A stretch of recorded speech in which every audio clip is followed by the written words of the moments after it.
എരുമേലി കാനനപാത വഴി സഞ്ചരിക്കുന്ന തീർത്ഥാടകർക്ക് അനുവദിച്ചിരിക്കുന്ന പ്രത്യേക പാസ് പുനഃസ്ഥാപിക്കണമെന്ന ആവശ്യം ശക്തമാകുന്നു. പുല്ലുമേട് വഴി എത്തുന്ന ഭക്തർക്ക് നേരിട്ട് ദർശനം നൽകുന്ന സമാനമായ സാഹചര്യം ഒരുക്കണമെന്നാണ് ആവശ്യം. എരുമേലി വഴി 46 കിലോമീറ്റർ കാൽനടയായി എത്തുന്ന ഭക്തർ വാഹനങ്ങളിൽ എത്തുന്നവർക്കും പിന്നിൽ ക്യൂ നിൽക്കേണ്ട സാഹചര്യമാണിപ്പോൾ ഉള്ളതെന്നാണ് ചൂണ്ടിക്കാട്ടുന്നത് ഭക്തர்கள். കഴിഞ്ഞ തീർത്ഥാടന കാലം മുതലാണ് എരുമേലി കാനനപാതയിൽ കൂടിയെത്തുന്ന ഭക്തർക്ക് മുക്കുഴിയിൽ പ്രത്യേക പാസ് നൽകിയിരുന്നത്. ഇവർക്ക് നടപ്പന്തലിലടക്കം മറ്റു ഭക്തർക്കൊപ്പം ക്യൂവിൽ നിൽക്കേണ്ടി വന്നിരുന്നില്ല. പുല്ലുമേട് വഴി എത്തുന്നവർക്ക് സമാനമായി നേരിട്ട് 18-ാം പടി ചവിട്ടാൻ കഴിയുന്ന സാഹചര്യമൊരുക്കി. എന്നാൽ തിരക്ക് വർദ്ധിച്ചതോടെ കഴിഞ്ഞ തീർത്ഥാടന കാലത്ത് തന്നെ ഇത് നിർത്തലാക്കി. ഈ സംവിധാനം ശാസ്ത്രീയമായി പുനഃസ്ഥാപിക്കണമെന്നാണ് ഭക്തരുടെ ആവശ്യം. ഞങ്ങൾ ഗണപതി ക്ഷേത്രത്തിന്റെ താഴെയാണ് നടന്നു വരുന്നവരെത്തുന്നത്. പക്ഷേ ഞങ്ങൾ വീണ്ടും വാഹനങ്ങളിൽ വരുന്ന ആളുകളുടെ പുറകിലേക്ക് പാലത്തിൻ്റെ അങ്ങോട്ട് പറഞ്ഞു വിടുകയും വീണ്ടും ഞങ്ങൾ അവരുടെ പുറകിൽ പോയി നിന്ന് കുറേ സമയം കഴിഞ്ഞാണ് വീണ്ടും ഗണപതി കോവിലെത്തിയത്.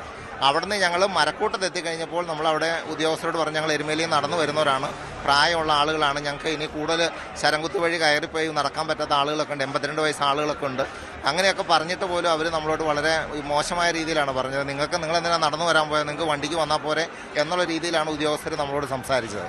ഈ കാനനപാത വഴി വന്ന ആളുകൾക്ക് കൊടുത്ത പാസ് സന്നിധാനത്ത് എത്തിയപ്പോൾ ഉദ്യോഗസ്ഥർ അത് കൈപ്പറ്റാതെ അവരെ ദർശനത്തിനായിട്ട് കടത്തിവിടുകയും അവർ ഈ പാസുമായിട്ട് പോയിട്ട് ദർശനം കഴിഞ്ഞ് തിരിച്ചു പോകുന്ന വഴിക്ക് മറ്റാളുകൾക്ക് ഈ പാസ് വീണ്ടും കൈമാറുകയും അവർ ആ പാസുമായിട്ട് വീണ്ടും സന്നിധാനത്ത് എത്തുന്ന ഒരു സാഹചര്യം ഉണ്ടായി എന്നാണ് നമുക്കറിയാൻ കഴിഞ്ഞത്. അതുകൊണ്ട് ഞങ്ങൾക്ക് പറയാനുള്ളത്, ഈ അങ്ങനെ ദുർവിനിയോഗം ചെയ്തിട്ടുണ്ടെങ്കിൽ തിരുപ്പതി മോഡലിൽ ഒരു QR കോഡ് സംവിധാനത്തിലുള്ള പാസ് നമുക്ക് ഒരുക്കുകയാണെങ്കിൽ അങ്ങനെ ദുർവിനിയോഗം ചെയ്യാൻ പറ്റാത്ത ഒരു സാഹചര്യം ഉണ്ടാക്കാൻ പറ്റും. ദേവസ്വം മന്ത്രി VN വാസവനും പ്രസിഡന്റ് K ജയകുമാറിനും ഭക്തർ നിവേദനം നൽകിയിട്ടുണ്ട്. പരിശോധിച്ച് തീരുമാനമെടുക്കുമെന്നാണ് ബോർഡിന്റെ നിലപാട്.